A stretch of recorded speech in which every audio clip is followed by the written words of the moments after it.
Magandang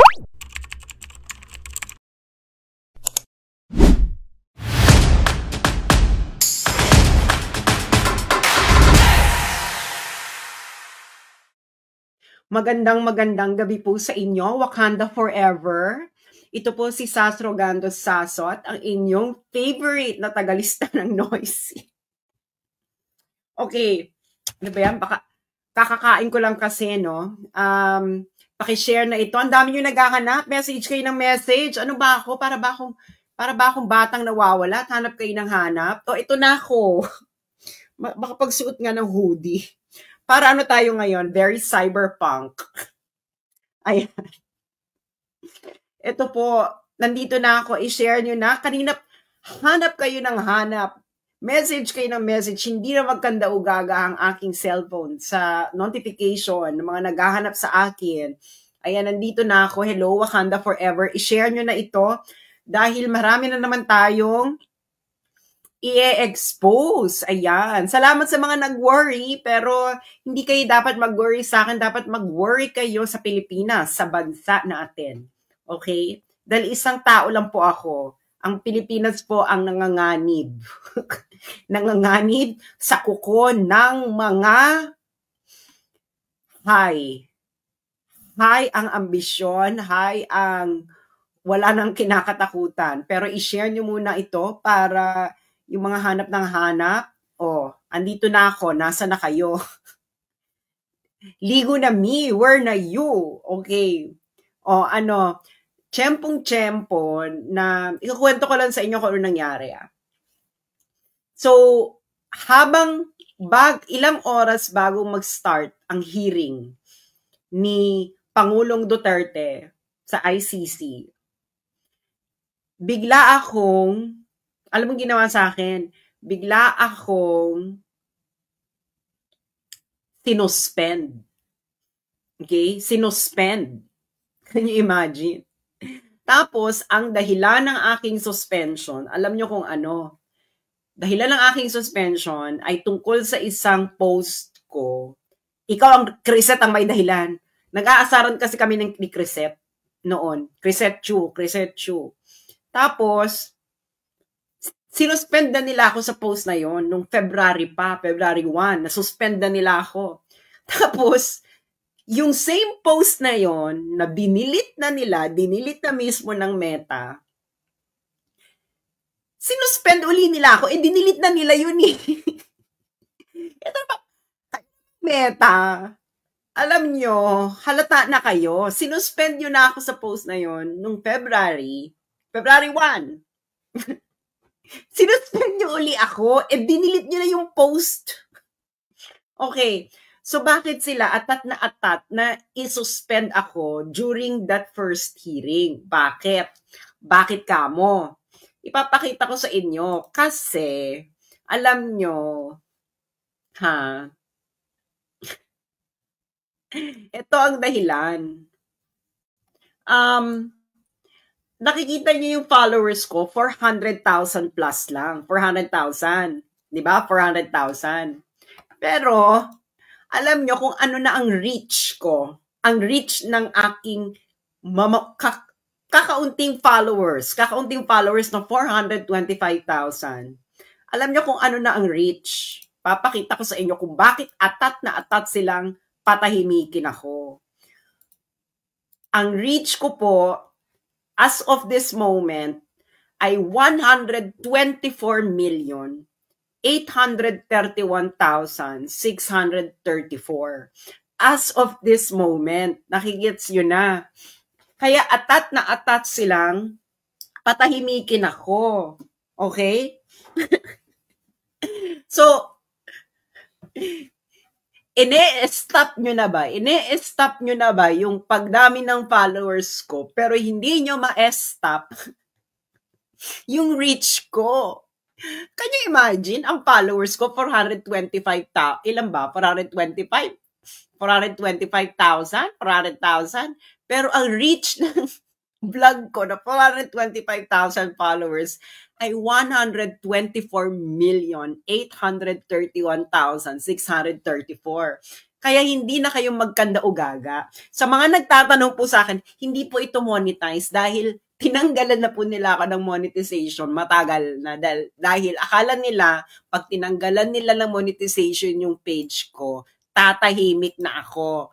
Pero dahil ako ang number 1 tagalista ng Noisy, hindi po ako mananahimik. Bakit hindi ako mananahimik? Dahil po ito po ang tunay na may prinsipyo, may isang salita. Kaibigan mo, kaibigan ko, siya si o 452,000. Can you imagine? 452,000 yung followers ko. Pero ang reach ko, 124 million. Saan ka nakakita ng ganyan? Ibig sabihin, maraming nakikinig at nagsusubaybay sa akin. Shout out pala sa isang editor ng isang anti-Duterte major newspaper ang kumontak sa akin. At na-appreciate ko, editor ng isang anti-Duterte na newspaper, ang iyong concern sa akin. Alam kong hindi kayo makapagsalita, pero thank you at nag-reach out ka sa akin. Maraming salamat. Okay, maraming salamat. Pero okay po ako. Ang tanong, okay ba kayo? Ang tanong, okay pa ba kayo sa ilalim ng bansang pinapatakbo ng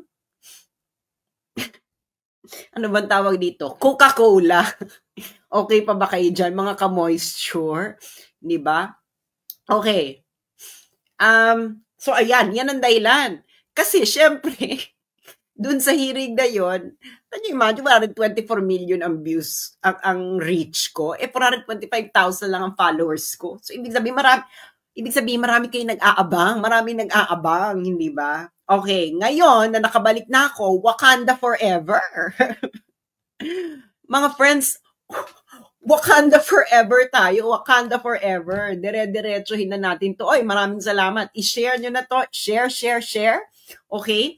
Ngayon, just in case, no? Just in case na mapatahimik na nila ako ng bonggang-bongga, matanggalin nila tong page ko, magkakaroon tayo ng backup. Hindi ako gagawa na uli ng Facebook, no? Ang gagawin natin ay guerrilla style. Lahat naman kayo may email, di ba?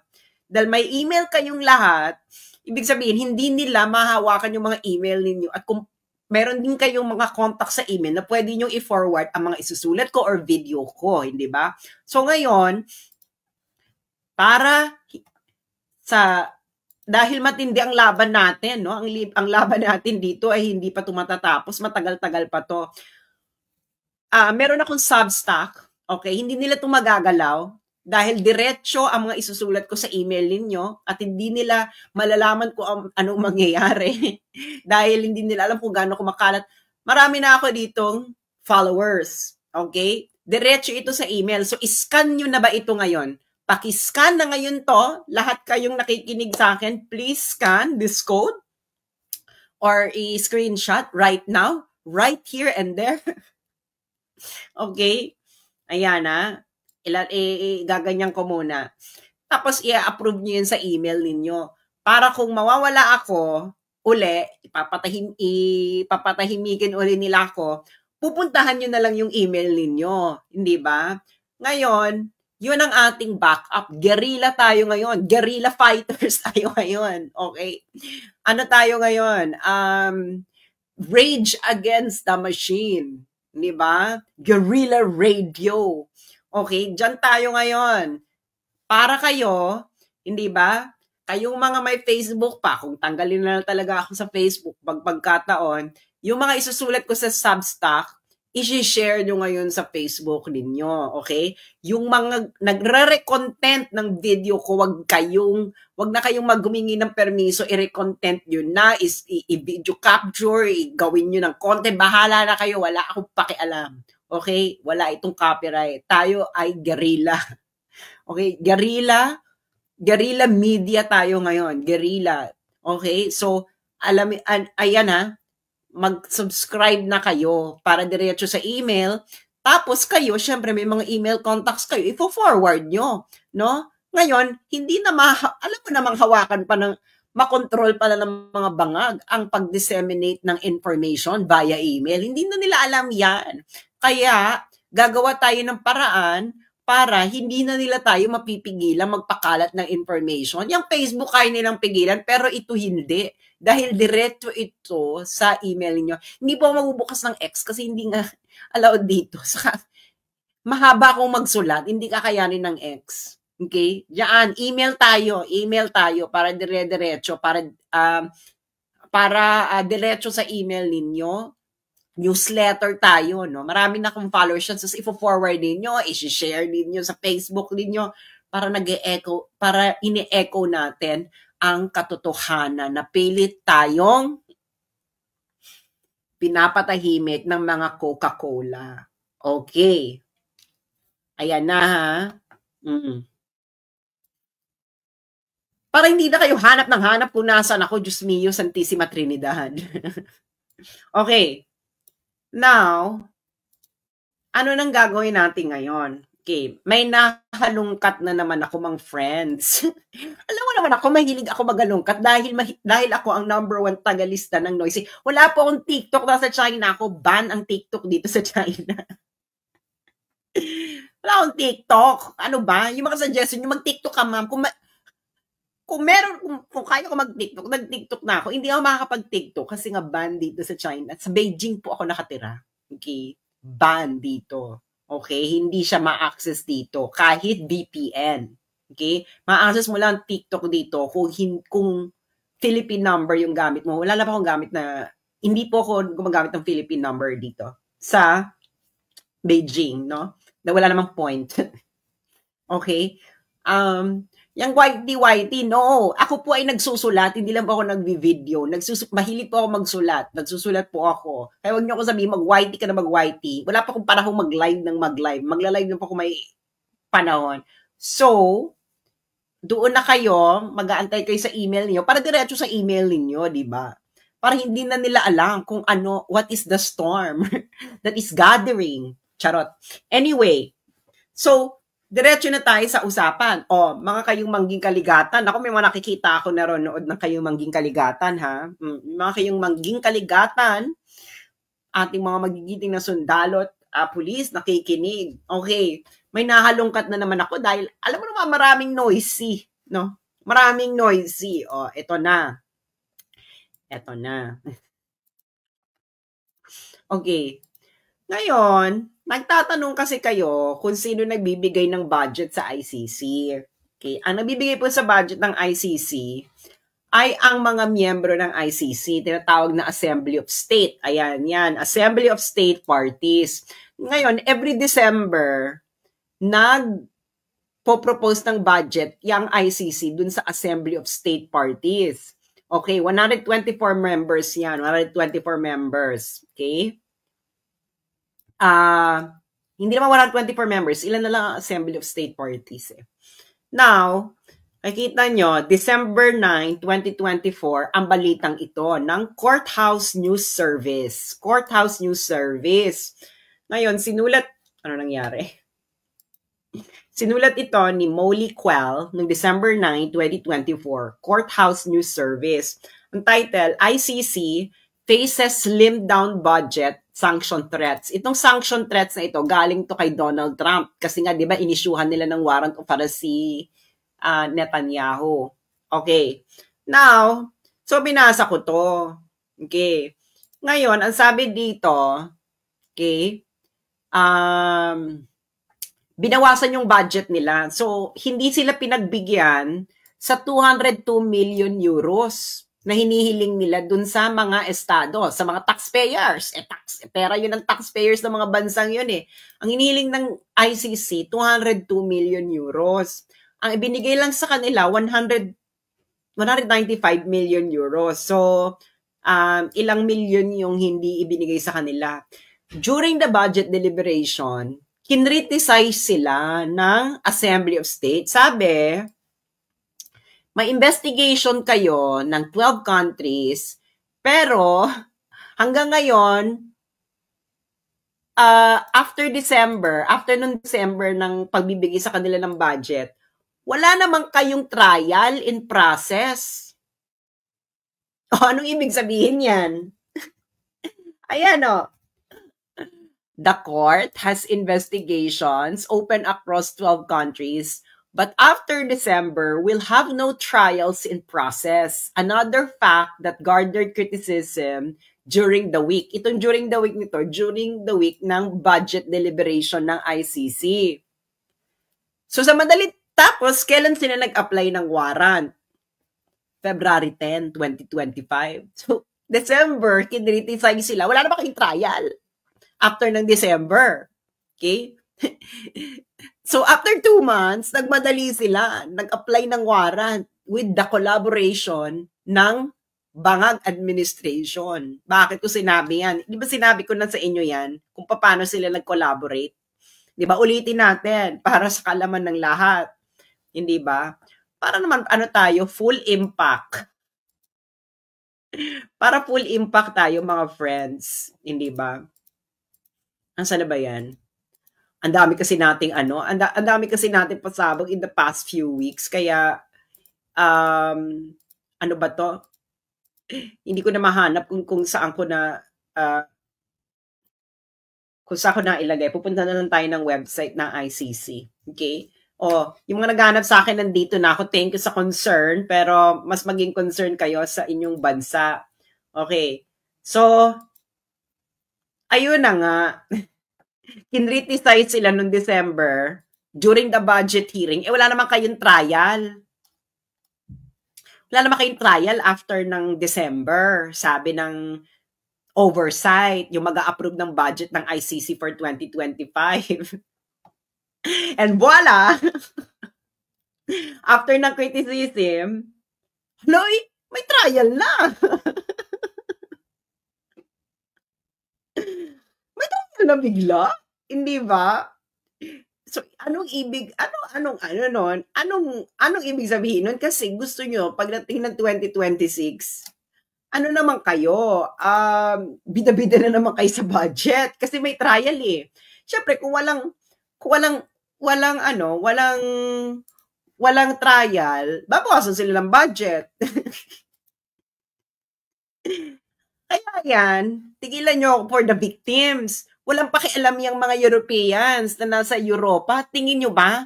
Yung mga Europeans sa puti na yan, may pakialam sila kay Aling Sheila. Wala silang pakialam kay Aling Sheila. Kailangan nila money. Dahil mababawasan yung budget nila kung wala pa silang trial. Tingnan nyo ako. Ano yan sa tingin nyo? Ginagawa nila yan? Nung walang budget na hindi nila kailangan yung pera. Sandali, ito. Sasabihin ko sa inyo, para lahat tayo maibidensya na may talagang sabuatan. Ito yung application ng urgent application ng warrant of arrest. Saan na ba yan? Ito ba yan? Ito pala yung secret. Ito pala yung approved warrant of arrest. Okay, ito yung approved warrant of arrest. Tapos, ito yung urgent. Di ba? Naalala niyo na, December, sinabun sila ng nagbibigay ng budget sa ICC. December. Okay? Ngayon, February 10, 2025, agaran silang. Di ba sinabun sila during the budget? Ulitin natin, ha? Ulitin natin, mga friends. Okay? Ulitin natin. Ayan. Eto yan, di ba? December, sinabun sila na nagbibigay budget sa ICC, yung mga members ng ICC. Ang sabi, meron kayong investigation ng 12 countries, pero after December, we'll have no trials in process. Ayan, another fact that garnered criticism during the week. So, kinriticize yung mga trabahador ng ICC na humihingi ng budget. So, kung baklaan ito, sabi nung nagbibigay ng budget, Cheng, hingi ka ng budget. Wala ka namang trabaho. Wala ka namang ganap after ng December. So, ano yung budget mo? Hindi ba? Tapos after December, anong ginawa ng ICC? Anong ginawa ng prosecutor? Anong ginawa nila? Hala, uy, biglang nag-request nung February 10 ng urgent warrant kay Duterte. February 10, 2025. February 10, 2025. Kailan in-impeach si Sara? February 5. So after ma-impeach si Sara, yung ICC nag-apply ng urgent warrant laban kay Digong. So, is that a coincidence? Ano, mga taga-Wakanda? Is that a coincidence? February 5 na impeach si Sara ni Romualdez. Oh, Romualdez. Martin Romualdez yan. Di ba? Pati nung anak, sila nanguna dyan. Tapos, February 10, nag-apply ng urgent warrant laban kay Duterte dun sa tatay. Yung anak, in-impeach ng February 5 ni Romualdez. February 10, nag-apply ng urgent warrant laban kay Duterte ICC. So, ano yun? Coincidence ba yun? After February 5, pagkatapos ma-impeach yung anak, mag-a-apply ka ng warrant. Tapos, ang eksena nyo pa, hindi kami hindi, kasi dumating kasi yung request ng Interpol. Pero according mismo sa dokumento ng ICC, ipaliwanag nyo to, okay?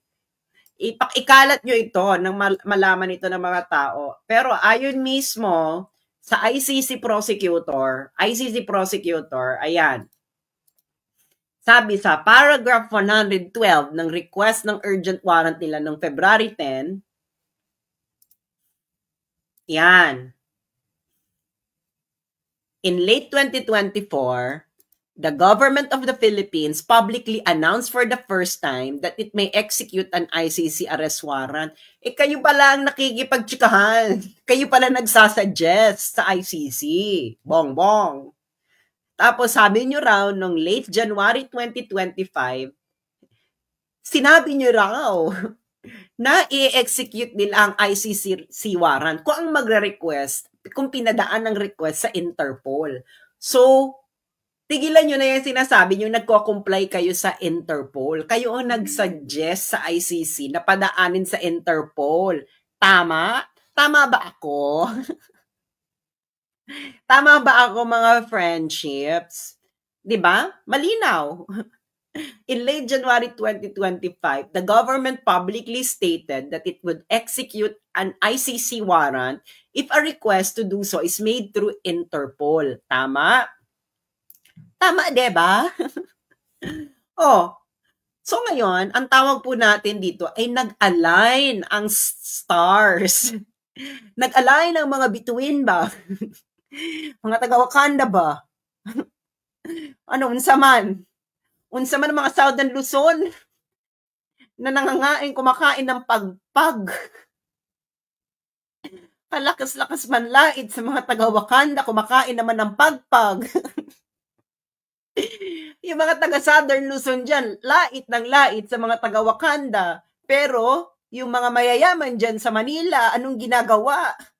Yung mga minahan ng Mindanao, yun ang kinukuha nila para yumaman ba? Tama? Tama, mga friendships. Hindi ba? Ang mga taga-Southern Luzon, api-api ang mga taga-Wakanda. Kumakain naman ng mga pagpag ang mga taga-Southern Luzon, ang mga taga-Wakanda kumakain ng fresh na gulay ba?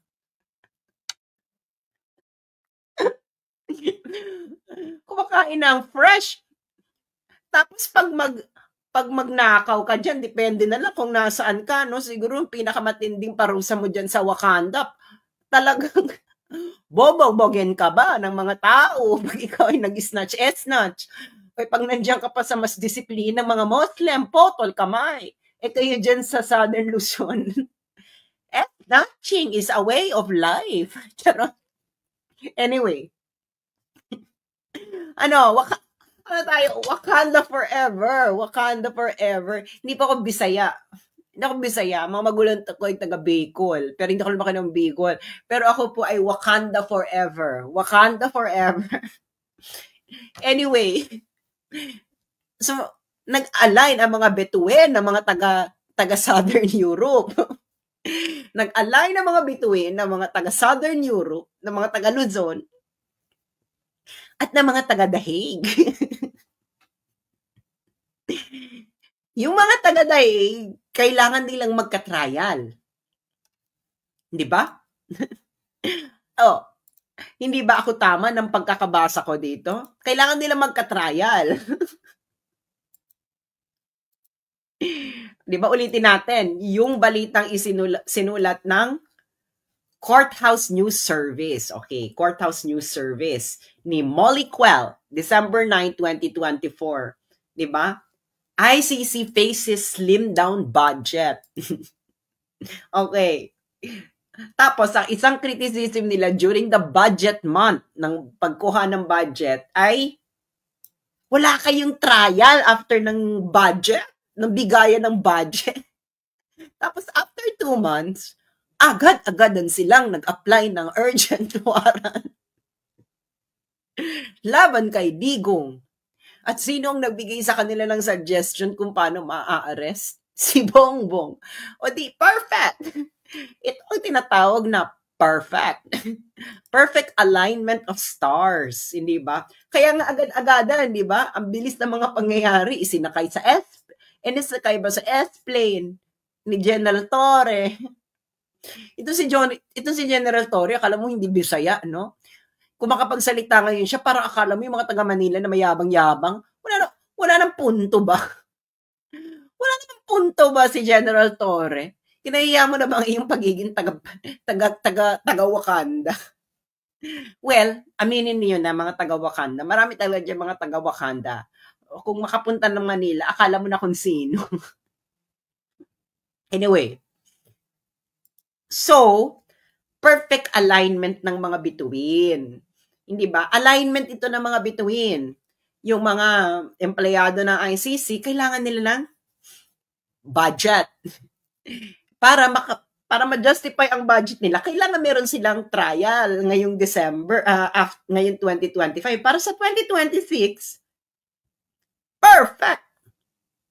Kasi ano ba yun, hinuli mo, tapos ang trial, September? Meron ba kayong trial? Meron pinagkakabisihan nyo sa ICC? Hinuli mo ng March. Sinabi mismo noong budget hearing ninyo noong December, kayong itong ICC, sinabi nung budget hearing nila, wala kayong trial in process after December. So, ibig sabihin, hindi kayo busy. Hindi kayo pala kayo pinagkakabisihan. Ang trial nyo lang ngayon 2025, si Duterte. Tapos, trial nyo, March nyo inuli, ang next trial nyo is September 2025. Busy? Hindi naman busy yung korte ninyo. Wala nga kayong trial.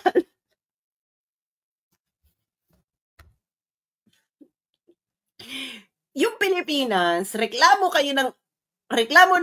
yung korte na nakatambak ba ang mga kaso, ang dami-daming overload sila ng kaso, pero tuloy-tuloy ang trial. Hindi, parang mas madali pa atang makakuha ng trial sa Regional Trial Court ng Manila na sandamakmak ang kaso kaysa sa ICC. Hinuli mo ng March, ang next trial mo, September, April, May, June, July, August, September, after 6 months. Busy kayo. Hindi nga kayo busy. Pinagalitan po ang mga empleyado ng ICC nung humihingi sila ng budget nung December na wala naman kayong trial. Di ba? Ayan. Ulitin na. Papakita ko. Di ba? Ayan. Oh. The court has investigations open across 12 countries, but after December, will have no trials in process. Another fact that garnered criticism during the week. Okay. December ito, yung budget hearing, budget deliberation ng mga empleyado ng ICC. Ang nagbibigay ng budget, yung Assembly of State Parties. Okay. Nabawasan sila ng budget. Yung hinihingi na ng budget, hindi tinuloy, nabawasan. Diba? Binawasan yung budget nila na hinihingi. Okay? Ang hinihingi nila noon, 202 million euros. Ang binigay lang sa kanila, 195 million euros. At isa sa mga criticisms daw, dahil after December 2024, wala naman kayong trial. So, ibig sabihin, hindi kayo busy. Wala kayong ganap. Wala kayong trial. Pero nung hinuli yung si Duterte, March, nagmadali pa kayo. Nagmadali pa talaga sila, yung gobyerno ni Bongbong, no? Kahit hindi na sinunod yung arrest proceedings. Tapos, ang next trial nyo, after nitong first appearance, September, busy kayo, friends.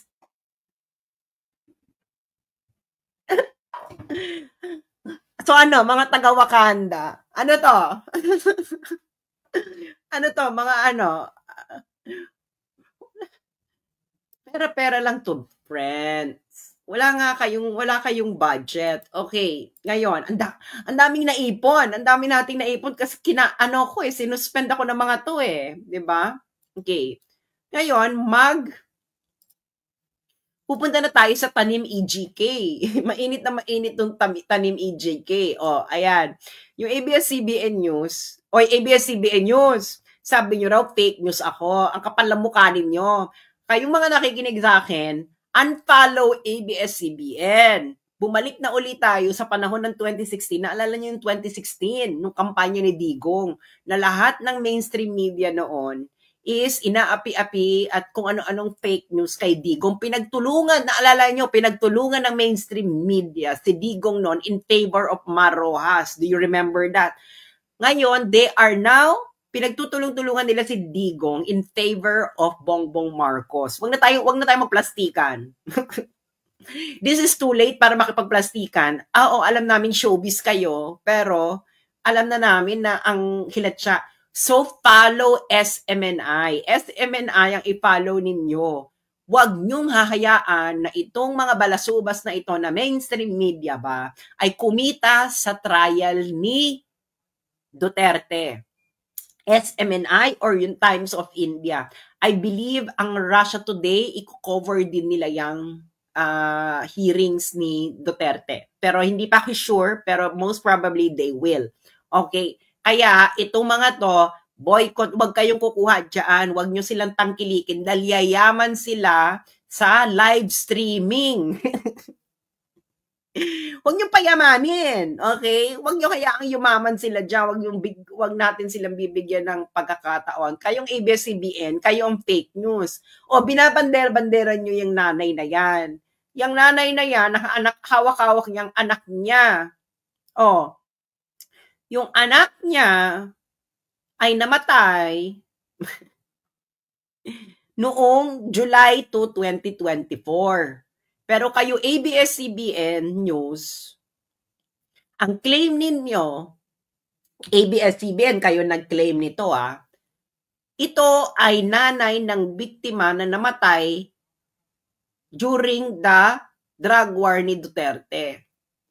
Paanong nangyari na ang July 2, 2024 ay drug war ba ni Duterte, ang nakaupong presidente dyan ay si Bongbong Marcos.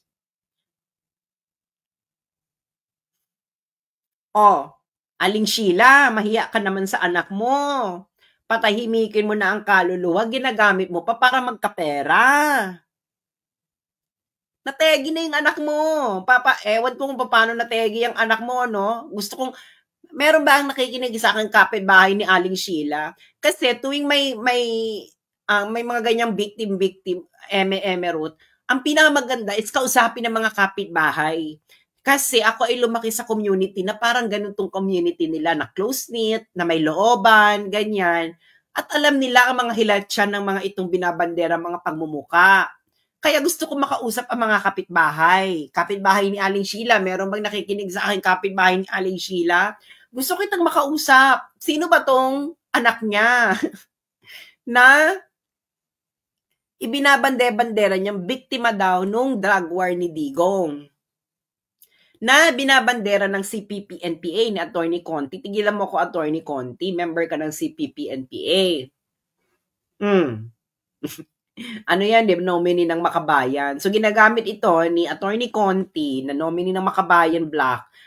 Ginamit mo sila, tapos ang kapal pa ng mukha ng sabi ni Attorney Conti, pag tinotroll daw ang victims ng drug war, lalo daw makoconvict si Digong. So, para mo na rin sinabi na yung ICC court ay kangaroo court nga. Ano namang pakialam nila dito sa anak ni Aling Sheila na namatay ng July 2, 2024?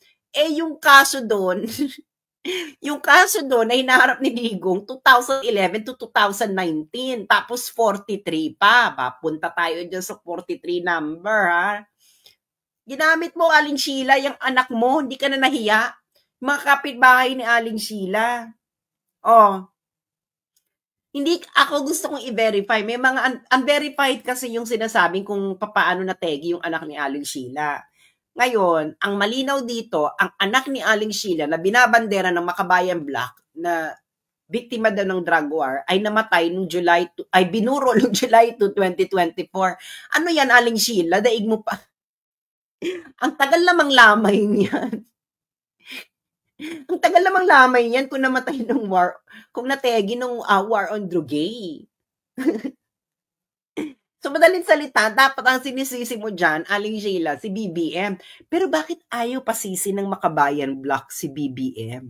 Yun ang tanungin ninyo, mga sundalo at mga pulis. Bakit ayaw mention ng Makabayan Black na ang anak ni Aling Sheila ay nategi nung panahon ni BBM? Hindi pa rin natin alam kung paano nategi.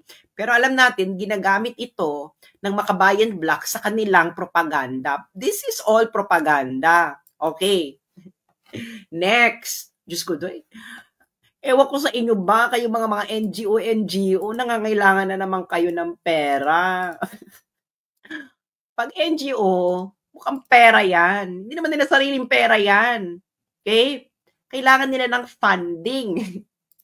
Kaya kailangan nila namang eklabo na ganyan. Okay. Pupunta ngayon tayo. Okay. Kanina ko ba pinapost habang nakabartolina ako. Maraming salamat sa inyong mga nandito, kararating pa lang. Yung mga naghahanap sa akin, thank you po sa inyong concern, hindi ba? Sa akin. Okay, kanina ko ba pinapost itong Tanim EGK again. Tanim EGK. Diba? Paano naman itotroll yung mga biktima? Wala pong biktimang tinotroll. Kasi kung biktima, deads na. Paano mo itutroll yung patay, Attorney Conti? Ang inuusisa ng mga kapitbahay nila yung mga binabandera nyo dyan, Attorney Conti. Kung hindi nyo ba naman binabandera yung mga yan, hindi makikilala ng kapitbahay. Bakit kami ngayon ang may kasalanan? Ang may kasalanan yan, yung mga kapitbahay nila. Dahil nakilala sila ng kapitbahay na bisto ang inyong kalakaran. Ang sabi ito pa, sa Canada, ito na naman, Diyos ko Lord, sino ba kayong, sa Canada, Inquirer, isa pa kayo. Sabi ng Inquirer, Phil Canadian groups welcome Duterte's ICC arrest, call for justice. Tapos, ang isang litratong nandun ay si Jennifer Laude. Si Jennifer Laude po, hindi po ito nategan ng war on drug, during the war on drug. Si Jennifer Laude po, ito po ay panahon ni Pinoy, ang nakategi po dito ay isang Amerikanong sundalo. At ang kwento dito, kaya ito ay nategi, dahil hindi dun sinabi sa sundalo na meron pala itong Nutribam. Hindi niya sinabi sa sundalo bago sila magtorjakan na meron siyang Nutribam. Ateng, hindi ba? May Nutribam ka. Yung otoko lasing. yung Otoko ayaw ng may Nutribam. Biglang habang sa kainitan ng panahon, lumabas si Junjun. Talagang magwawala yung lalaki. Well, hindi ko kinokondon yung lalaki. Sinasabi ko lang kung anong nangyari. So, paano naman itong nangyari ng biktima itong si Jennifer Laude ng EGK? Pwede, extrajudicial kantutan.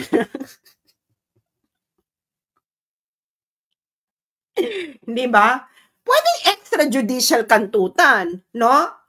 Pero EJK, iniling nyo kay Digo? Ano ba justisyang hihingin nyo kay Jennifer Laude? Nakulong na yung sundalo. Okay? Ay, wag nyong, alam nyo, ito kay Jennifer Laude, no? Jennifer Laude didn't come with a clean hands. Hindi niya deserve na tigihin. Okay? Pero, meron siyang mitigating factor ng lalaki. Bakit ka nakipag-torjakan sa akin na hindi mo sinasabing may Nutribam ka? Kahit sinong straight na lalaki magagalit, no? Ito lang, lasing pa yung Pemberton. Ganun talaga. Bakit kasali yan? Inquirer. Di ba? Extra Junjun kumaway. Diba? Yun ang nangyari dyan kay Jennifer Laude. Doon lang tayo sa facts ba? Facts. Okay? Diba? Hindi ako makikipag-torjakan sa lalaki kung may Nutribam ako. No? Kung ang expected ng lalaki, meron kang kipay labum, dapat may kipay labum ka. Diba? Guys, ganoon lang yun. Tama ba ako sa mga lalaki? Diba? Kung expected ng lalaki may kipay labum ka, dapat may kipay labum ka. Kung wala kang kipailabong, sabihin mo na lang.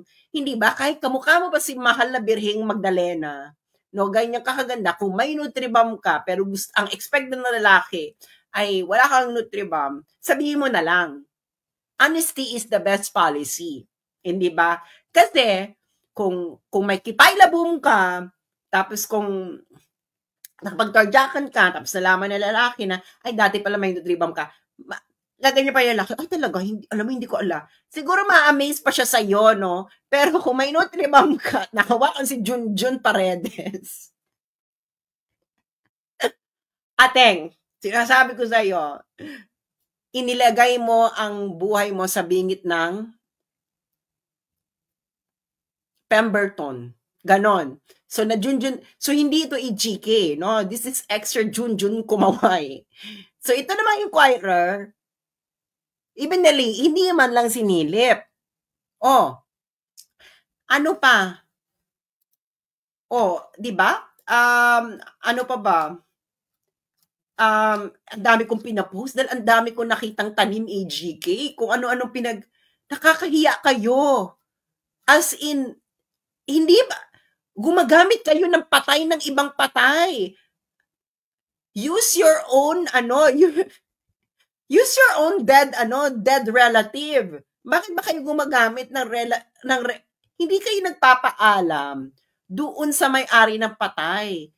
That is very disrespectful. Kayong mga NGO kayo, alam nyo yan, ang ginagawa nyo, unethical yan. Kaya nyo ginagawa yun dahil gusto nyo kumita ng pera kasi panglagay nyo yan sa year-end report ninyo na activities ba?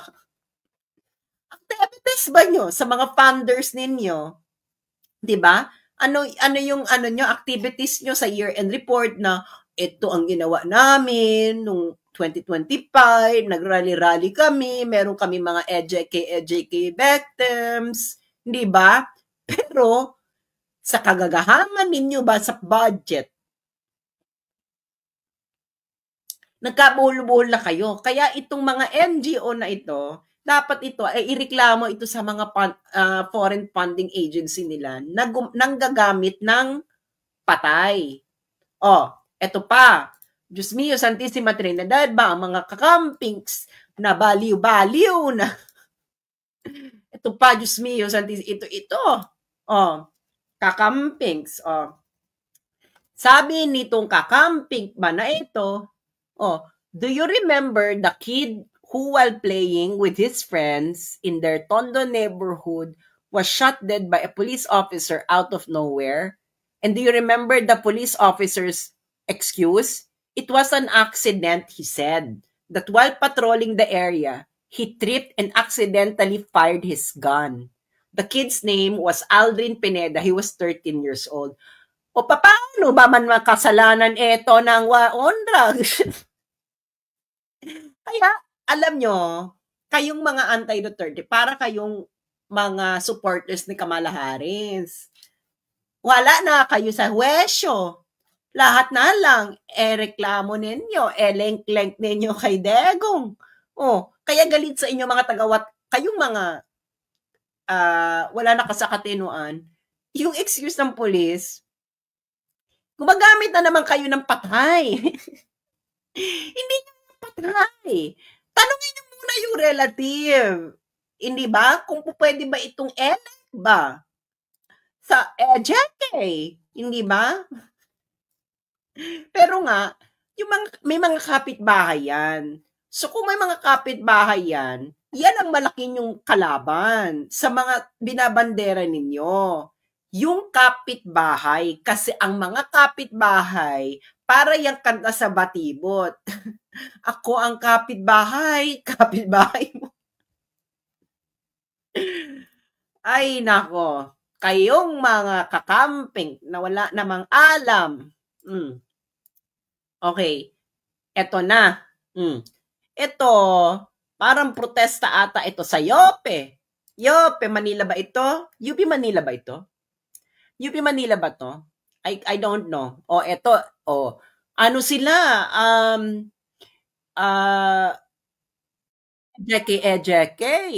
EJK ba? Okay, una-unahin natin. Itong may bilog ito na white. Ayan. Okay, yung mga binandera nyo sa harapan, yung white na yan is si Dr. Dreyfus Perals. Si Dr. Dreyfus Perals ay nategin noong March 2017 sa Lanao del Norte. Nahuli po ang tumegi noong January 22. Siya po ay not EJK. Okay? Bakit kayo ang humahawak ng mga letrato ng mga yan at ang hindi ng kamag-anak nila? Okay? Pareho lang kayo ni Aling Sheila nang gagamit ng patay for pera purposes. Yung kanya, ginagamit niya yung bangkay ng anak niya na namatay ng panahon ni Marcos, isinisi kay Duterte. Itong green na ito, yung hawak-hawak niya yan ay si Dr. Winston Andutan. Namatay yan noong December 2021. Ang assassin niya nahuli noon. Hindi yan EJK.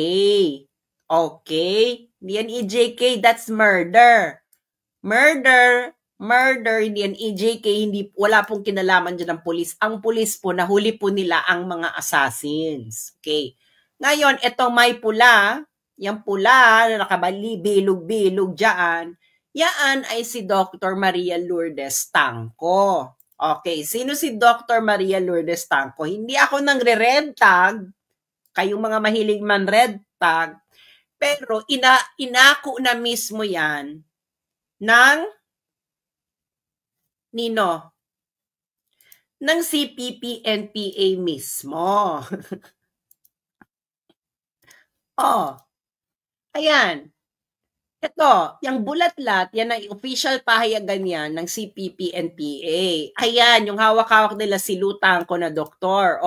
Lutangco, revolutionary doctor and people's martyr, kuning-kuning. Okay, kaya tanungin mo, kagalang-galang na General Parlade, kilala mo yung si Lutangco, di ba? EJK. Ito'y namatay sa inkwentro sa Baguio. Bahala na lang kayo kung sinong paniniwalaan ninyo, yung military or yung CPP-NPA. Sabi ng CPP-NPA, wala naman daw inkwentro. Okay? Sabi ng military, may inkwentro. Bahala na kayo. Okay? Kaso, parang pareho atang institusyon, hindi na pinagkakatiwalaan ng mga Pilipino. Military at CPP-NPA. Pero, hindi po yan EJK. Sa madalit salita. Okay? Namatay yan sa inkwentro with the CPP-NPA at inako nyo yan. Inako yan. Ng bulatlat. Lutang ko, revolutionary doctor and people's martyr, kuning-kuning. Ano naman kinalaman ni Lutang ko sa war on drugs? Namatay ito in the context ng pursuit ng military against the CPP and PA. Hindi na, yung kaso naman dun sa sa ICC, walang kinalaman sa inyo si PPNP. Isa lang kayo sa nagmamaniobra. Tama? Tama? So, tanim EJK. Diba? Ang kakapal ng mga mukha ninyong gumagamit kayo ng mga bangkay ba? Diba? Anong klase yan? Use your own bangkay. Meron pa. Papakita pa natin. Mga tanim EJK ang mga puta. Ito sa UST, mahiya kayo UST. Diyos mio, Santissima Trinidad. Itong si Atio Castillo, ito ay nategi sa hazing.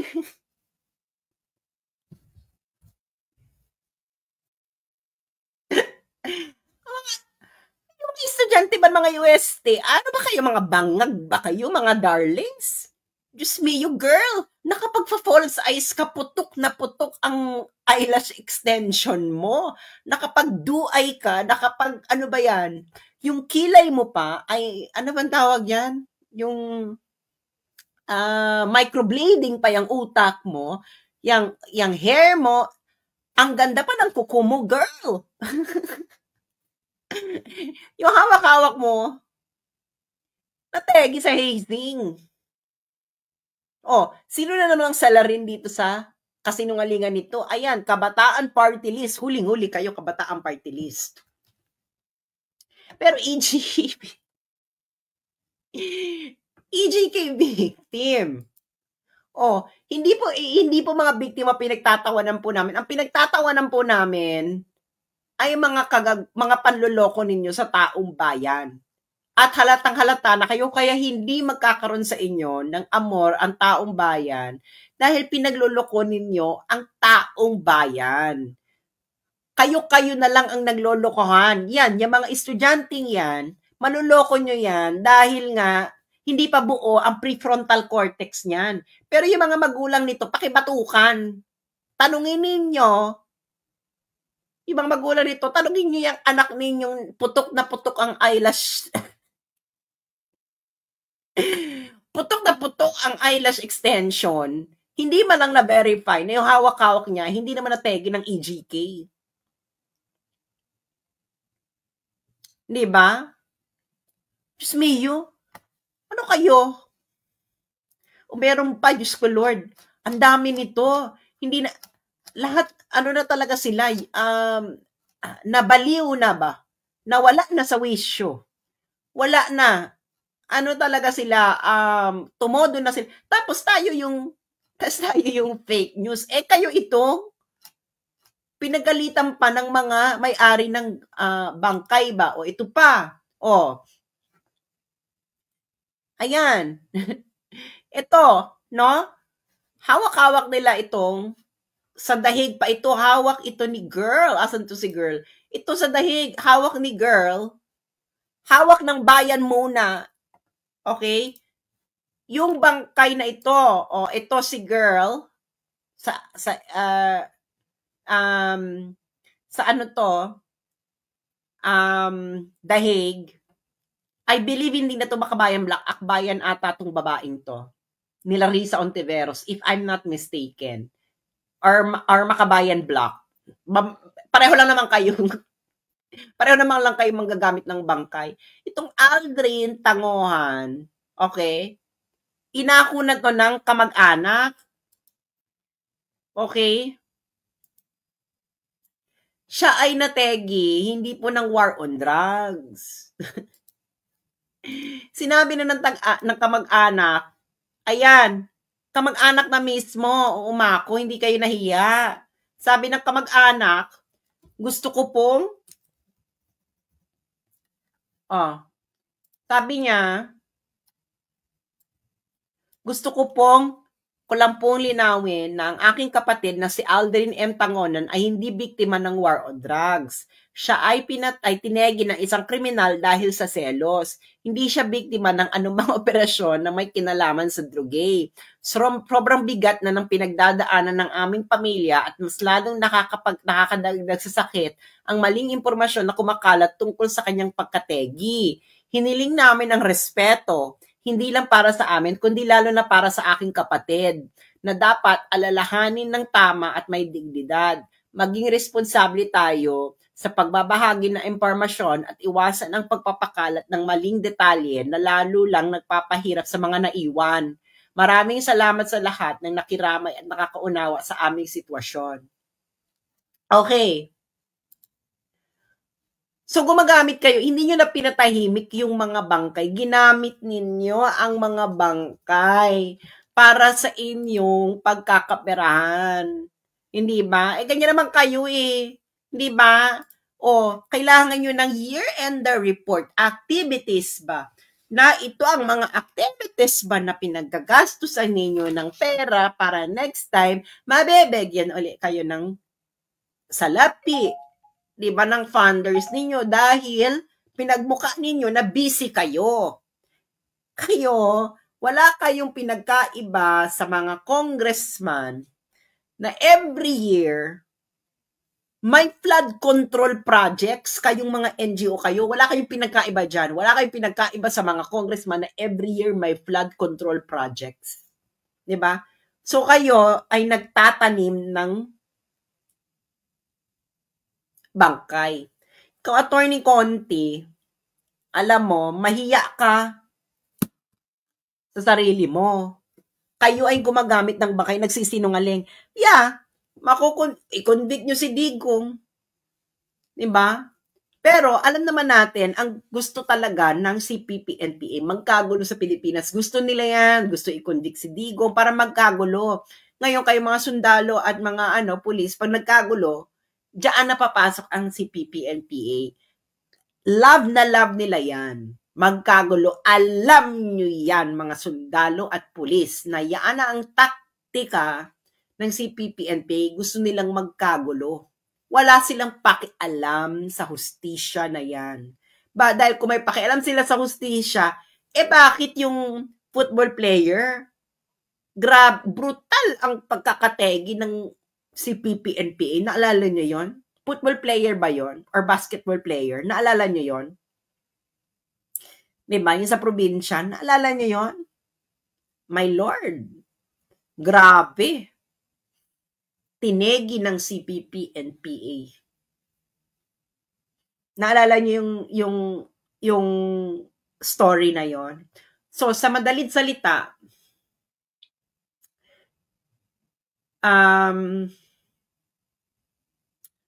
tibayan niyo yung loob ninyo, no? Lalo na yung mga taga-Wakanda. Hindi pa to tapos. Si Absalon ba yon? Tamasbate, football player. Anong pangalan? He was Viking. Tinegi yun ng CPP-NPA. Kapal naman ang mukha ng CPP na Makabayan Black na bakit hindi niya maipakita yung biktima ninyo? Kaya, etong mga to, they are now out of their wits. Hindi na nila malaman kung ano ang gagawin nila. Okay? Dahil sila mismo nagkaka-watak-watak na. Bakit? Naalala nyo, nag-apply ng writ of habeas corpus ba? Yung magkapatid, si Kitty saka si Baste. Ito yung manifestation ng Office of Solicitor General.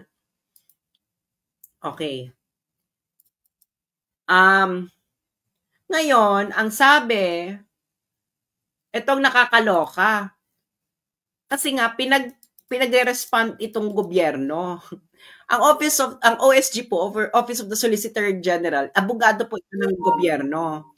Tapos, sabi nila dito, sa paragraph 4, in steadfast adherence to this sovereign decision, the OSG has consistently maintained, both in its submissions before the ICC and its public statements, that the case of the Philippines was not admissible and that the ICC failed to timely exercise its jurisdiction. Consequently, the Philippine government has no obligation to cooperate with the ICC nor recognize any process emanating from the ICC following the effectivity of the country's withdrawal from the Rome Statute. Considering the OSG's firm position that the ICC is barred from executing jurisdiction over the Philippines and that the country's investigative, prosecutorial, and judicial system is functioning as it should, the OSG may not be able to effectively represent respondents in these cases and is constrained to recuse itself from participating herein. Can you imagine? Sa tanda kong ito, 40s na ako, ngayon lang ako nakakita ng Office of the Solicitor General na nag-refuse ipagtanggol ang administrasyon. Correct me if I'm wrong, pero ito lang ang kauna-unahang naalala ko. My memory might be failing me. Pero sa mga mas matanda sa akin dito, nakakita na ba kayo ng Office of the Solicitor General na nag-excuse na huwag ipagtanggol yung mga government officials, lalo ng administration? OSG mismo nagsabi, hindi ba, na wala nang obligasyon ng gobyerno, hindi kasama. So, nanindigan si Maynard Guevara at ang OSG. At ayon sa aking, ayon sa kaparangan, ang tawag na daw sa loob ng institusyon na ito sa mga namumuno ng ating bansa ay bangag. Ang tawag na raw nila doon sa mga namumuno ay bangagers. Okay? So yung OSG, dinedma, hindi namin kayo pagtatanggol dahil ito ang official position. So, nagkakawatak-watak na kayo. Well, pwede nyong i-fire si Maynard Guevara, pero nagsabi lang naman ng totoo si Maynard Guevara, ang OSG. Ayan, lahat sila ang dami nila nag-signature. In fairness, naku, ang tatapang ng mga to ni Maynard Guevara, Marisa de la Cruz Galandines, Maria Cielo C. Rondain, Mirna Agno Canuto, Hermes Ocampo, George O. Orta, Joel Villaseran, Jennifer Siron, Giselle Hernandez, Justine Ryan Morilla, Sang Mi Lee. Ang tatapang ninyo, friends, pero believe kami sa inyo. Talaga. Nanindigan ng OSG. So, kung mawalan kayo ng trabaho, hero na kayo sa mga Pilipino. Maynard, ito hero na natin to, si Maynard Guevara, Marisa de la Cruz Galandines, Maria Cielo C. Rondain, Mirna N. Agno Canuto, Hermes Ocampo, George O. Orta II, Joel N. Villaseran, Jennifer Siron, Giselle P. Hernandez, Justine Ryan Morilla, at Sang Mi A. Lee. Kayo ay hero na sa amin. Kasi naloka nga. Naloka nga si si Salvador Panelo nung binasa niya yan. Hindi niya kalain na gagawin ng OSG yan, na hindi namin pagtatanggol yung mga akusado dyan. So, for the first time, ngayon lang ako nakita ng OSG, hindi na ipagtatanggol yung mga akusado na sa gobyerno. So, yun ang sabi ni Attorney Panelo. So, sabi ni Attorney Panelo, as regards the manifestation and motion filed by the OSG, filed in the Supreme Court, recusing itself, the Office of the Solicitor General recuses itself, ibig sabihin ayaw niya, hindi siya i-represent ang mga responsable dahil ito ang kanilang firm position na walang jurisdiction ang ICC. Therefore, hindi mapagtatanggol ng OSG yung mga nagpahuli kay PRRD. So, ibig sabihin, read between the lines, ang parang gustong palabas ng OSG ay ang arrest, detention at kidnapping ni PRRD ay walang bisa. Ito ay illegal at unconstitutional. Mahirap ipagtanggol ang mali. Parang ganun ang gustong sabihin ng OSG. Hindi ba? Well, pwede naman mga kakamping. Kakamping, kayo na lang magtanggol. Oh, kayo na lang, Drilon, Bam Aquino, sino mga lawyer nila? Attorney Lenny, Laila, joke, no? Kayo na lang. It is your time to shine ba? Dahil nag-refuse ang OSG, kayo na lang magtanggol dun sa mga respondents.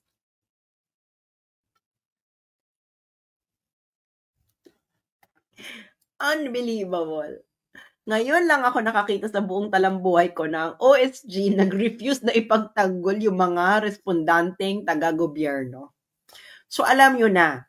So, yun lamang po, mga kababayan. Maraming salamat sa mga naging concern. At again, uulitin ko, yung mga kararating pa lang, okay? I-review nyo na lang to kasi nagbigay ako dyan ng papakita ko na nga lang uli para okay, ito. Para lahat ay ma-inform. Okay. Lahat po ng mga ngayon, paki-scan na lang po ito. Ito po ay aking Substack. Okay? Diretso po sa email ninyo. Kung mawala man ako permanently or pangmatagalan, gagamitin ko itong Substack account ko at diretso sa mga email ninyo ang aking mga sasabihin. So, hindi na nila makokontrol yon kasi makokontrol ba nila kung hindi rin nila makikita kung kanino nyo pina-forward yung email. Hindi ba? Ng aking mga write-ups. Hindi ba? So, pakiscan na lang yan para kung sakasakali na talagang tuluyan na talagang mabangag ng bonggang-bongga, hindi na makabalik. Alam mo yon, hindi na makabalik sa kabangagan is ito ang aking backup. Okay? Ako pa ay writer, kaya itong pinaka-best sa aking platform. So, para kung mangyari, i-scan nyo na yan, i-add nyo, at kung mawala ako, i-check ninyo yung email ninyo at kung anong mabasa nyo yun, i-share nyo na lang sa Facebook. Hindi ba? Or i-forward ninyo sa mga kakilala ninyo, ganyan. Di ba? Lahat kayo may email. Imposibleng wala kayong email. Di ba? So, kung mawala ako, check your email. Ganun kasimple. Okay? Please scan it now and let's do it. We will do this. We will be... Ito lang masasabi ko. The Philippines is now on a trajectory to breaking free from the post-1946 political system ng Pilipinas. If we do this correctly, within 10 years, the Philippines will be a different era within 10 years. So thank you so much sa lahat ng mga nakinig. And hanggang sa muli, at ayusin ninyo yung mga tanim EJK ninyo, gumamit kayo ng sarili ninyong bangkay. At kung gagamit kayo ng ibang bangkay, mahiya kayo, magpaalam muna kayo sa pamilya. No? At ikaw, Aling Sheila, tigilan mo na yung paggagamit mo sa anak mo dahil nakikilala kayo ng kapitbahay ninyo. Attorney Conti, hindi kami may kasalanan kung nakilala si Aling Sheila ng kapitbahay niya. Yung kapitbahay niya sisihin ninyo. Babush.